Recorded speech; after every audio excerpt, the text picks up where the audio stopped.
మరి అలాంటప్పుడు ఉపాధి హామీకి రాష్ట్ర ప్రభుత్వం 40% నిధులు పెట్టుకోకపోతే ఉపాధి హామీ నిర్వీర్యం అయిపోతే ఇక కేంద్రం పెట్టుకునే 60% కూడా పెట్టుకోవాల్సిన పని ఉండదు. ఆ డబ్బులు మొత్తం కేంద్ర ప్రభుత్వం మిగిలించుకుంటుంది. ఇది వీళ్ళు చేస్తున్న ద్రోహం. ఈ చట్టానికి చంద్రబాబు గారు పార్లమెంటులో మద్దతు ఇచ్చి వచ్చి మళ్ళీ ఇప్పుడు కేంద్రం చుట్టూ తిరుగుతున్నారు. ఉపాధి పని కోసము మాకు డబ్బులు ఇవ్వండి అని. కేంద్రంలో మద్దతు ఇవ్వడం ఎందుకు, పార్లమెంటులో మద్దతు ఇవ్వడం ఎందుకు, ఆ తర్వాత మళ్ళీ మోడీ చుట్టూ తిరిగి అడుక్కోవడం ఎందుకు?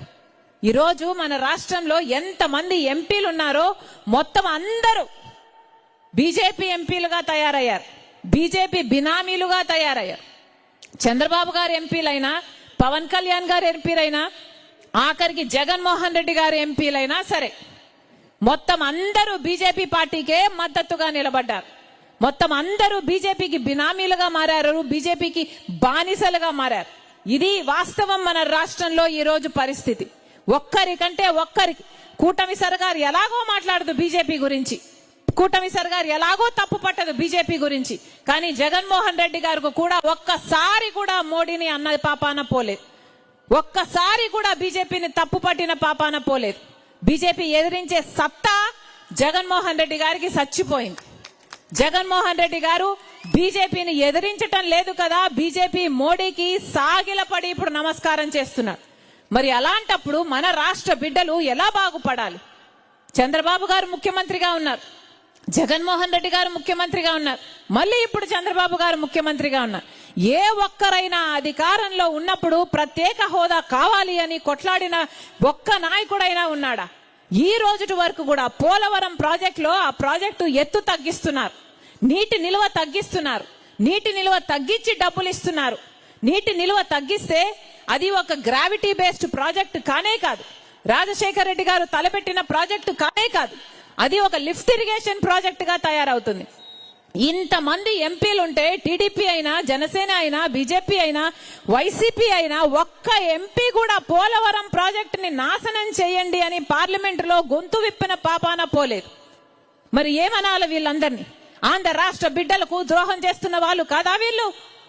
ఆంధ్ర రాష్ట్ర బిడ్డలకు అన్యాయం చేస్తున్న వాళ్ళు కాదా వీళ్ళు? ఈరోజు ఎంతమంది బిడ్డలు డిగ్రీలు, పీజీలు చదువుకున్న బిడ్డలు ఉన్నారు, ఉద్యోగాలు వస్తున్నాయా? ఆటో డ్రైవర్లుగా పనిచేస్తున్నారు, గిగ్ డ్రైవర్లుగా గిగ్ వర్కర్లుగా పనిచేస్తున్నారు. మనకుందా ఒక రాజధాని, పక్కన బెంగళూరు ఉంది, చెన్నై ఉంది, ఇంకొక మహారాష్ట్రలో బాంబే ఉంది. ఇలా ఎన్ని చోట్ల ఎన్ని ఉన్నాయి మన రాష్ట్రంలో. మనకేముంది? ఇంతమంది ముఖ్యమంత్రులు మారారే, మన చేతిలో ఏమైనా ఉందా అంటే ఒక చిప్ప ఉంది. మనకెక్కడుంది రాజధాని? మన బిడ్డలు ఎక్కడికి వెళ్ళాలి ఉద్యోగాల కోసం? మన బిడ్డలు ఏం చేసుకోవాలి? కానీ ఒక్క నాయకుడు కూడా ఈరోజు చిత్తశుద్ధితో ప్రజల కోసం పనిచేస్తున్న వాడు లేడు. అందుకే ఈరోజు రాజశేఖర రెడ్డి బిడ్డ కాంగ్రెస్ పార్టీ తరఫున ప్రజల పక్షాన నిలబడాలని మీ ముందర నించుంది. ఎన్నో సమస్యలున్నాయి మన రాష్ట్రంలో, ఎన్నో సమస్యలున్నాయి.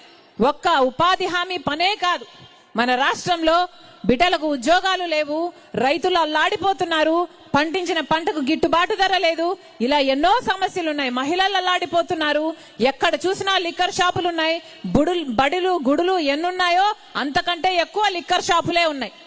ఇలాంటి సమస్యలన్నీ ఎన్నో ఉన్నాయి. వీటన్నిటి మీద పోరాడాల్సిన అవసరం ఉంది. వీరన్నిటి మీద కూడా కాంగ్రెస్ పార్టీ పోరాటం చేయడానికి, మేమందరము పోరాటం చేయడానికి సిద్ధంగా ఉన్నాం. కానీ మేమొక్కరమే పోరాటం చేస్తే మార్పు రాదు. మేమొక్కరము పోరాటం చేస్తే ఏమీ సాధించలేం. మార్పు రావాలి అంటే మీ అందరూ కూడా చెయ్యి మాతో కలపాలి. మీ అందరిలో కూడా మార్పు రావాలి. మంచి ప్రభుత్వం వస్తేనే ప్రజల జీవితాలు బాగుపడతాయి. కేంద్రంలో రాహుల్ గాంధీ గారు ప్రధానమంత్రి అయితేనే మనకు 10 సంవత్సరాల ప్రత్యేక హోదా సాధ్యం అవుతుంది. ఇప్పటి వరకు కూడా కేంద్ర ప్రభుత్వంలో ఉన్న బీజేపీ అమరావతికి కావాల్సిన నిధులు ఇవ్వటం లేదు, అప్పులు ఇస్తున్నారు. అప్పులిస్తే ఈ అప్పులన్నీ మనం ఎలా కట్టుకోవాలి? మన బిడ్డలు ఎలా కట్టుకోవాలి? భావి తరాలు, భవిష్యత్ తరాలు ఎలా కట్టుకోవాలి? అందుకే చెప్తున్నాం, వీటన్నిటి మీద పోరాటం చేయటానికి మేము సిద్ధంగా ఉన్నట్టే మీరు కూడా సిద్ధపడాలి. మార్పు రావాలి. అప్పుడే మన రాష్ట్రం బాగుపడుతుంది. అప్పుడే రాజశేఖర్ రెడ్డి గారు తెచ్చిన సువర్ణ పరిపాలన మళ్ళీ రావాలి అంటే కాంగ్రెస్ పార్టీ అధికారంలోకి రావాలి. రాజశేఖర్ రెడ్డి గారు కాంగ్రెస్ పార్టీ నాయకుడు. మళ్ళీ అలాంటి పాలన కావాలి అంటే కేంద్రంలో రాష్ట్రంలో కాంగ్రెస్ పార్టీ అధికారంలో ఉంటేనే పేదవాడి జీవితానికి భరోసా. మళ్ళీ చెప్తున్నాం, మేము సిద్ధం. మీరు సిద్ధమేనా? పోరాటం చేయాలి. మనం పోరాటం చేయకపోతే ఏమీ సాధించలేం. మేము సిద్ధం. మీరు సిద్ధమేనా? మార్పు సాధించాలి, తెద్దాం. మరొక్కసారి ఇంతమంది